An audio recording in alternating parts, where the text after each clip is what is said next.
Brought to you by Sensodyne K. SLS और paraben gone तो का करंट ऑन।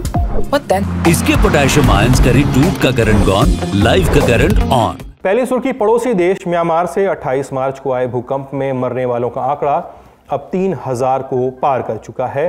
4000 से ज्यादा लोग घायल हैं। 350 से ज्यादा लोग अभी भी मलबों के नीचे दबे बताए जा रहे हैं।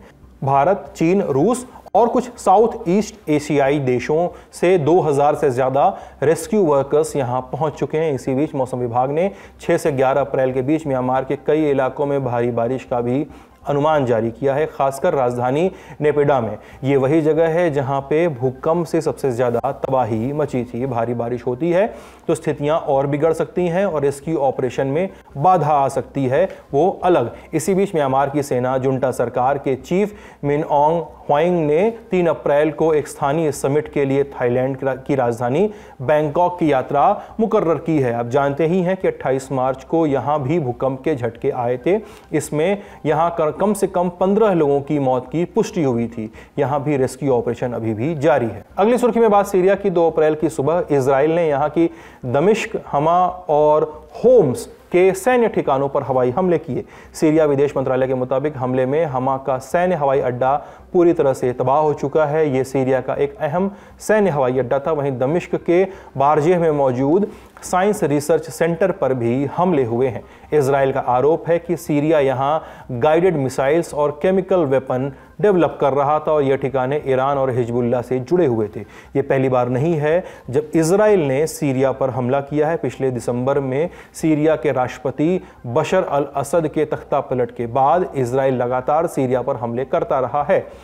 बशर अल असद के शासन के दौरान भी इजराइल के हमले जारी रहे हैं। दूसरी ओर गजा पट्टी पर भी इजराइल के हमले जारी हैं। 2 अप्रैल को इजराइल ने उत्तरी गजा के जावलिया में बने यूनाइटेड नेशंस के एक क्लिनिक पर हमला किया। हमले में 22 लोगों की मौत की खबर सामने आई है। अगली सुर्खी कैरेबियाई देश हैती से है। हैती कैरेबियन सागर में पड़ने वाला एक द्वीप है। यहाँ की राजधानी पोर्ट ऑफ प्रिंस में 2 अप्रैल को हजारों लोग सड़कों पर उतरे। ये लोग बढ़ती गैंग वायलेंस के खिलाफ प्रदर्शन कर रहे थे और सरकार से सुरक्षा की मांग कर रहे थे। यूनाइटेड नेशंस के मुताबिक हैती में इस साल अब तक 4500 से ज्यादा लोग हिंसा में मारे जा चुके हैं। 60,000 से ज्यादा विस्थापित हो चुके हैं। 2023 में देश के अधिकांश हिस्सों में क्रिमिनल गैंग्स ने कब्जा कर लिया था, अपनी पैठ बना ली थी। फिर मार्च 2024 में तत्कालीन प्रधानमंत्री एरियल हेनरी को क्रिमिनल गैंग्स की बढ़ती गतिविधियों और इस नाते बढ़ते दबाव के बीच इस्तीफा तक देना पड़ा था। अप्रैल 2024 में ट्रांजिशनल प्रेसिडेंशियल काउंसिल का गठन हुआ। अप्रैल से नवंबर के बीच 2 प्रेसिडेंट बनाए गए, लेकिन इन गैंग्स के आगे सरकार टिक नहीं पाई। फिर इस काउंसिल ने नवंबर में एक आदेश जारी कर बिजनेसमैन और हैती सेनेट के पूर्व कैंडिडेट एलेक्स डिडिये विसेमे को कार्यवाहक प्रेसिडेंट बनाया। गैंग्स की हिंसा के खिलाफ ये प्रदर्शन उनके घर के सामने ही हो रहे हैं। लोग अब उनकी सरकार से सुरक्षा की मांग कर रहे हैं। इस मसले को विस्तार से समझना चाहते हैं तो दुनियादारी का एक पुराना एपिसोड आप डिस्क्रिप्शन में पड़े लिंक पे जाकर देख सकते हैं।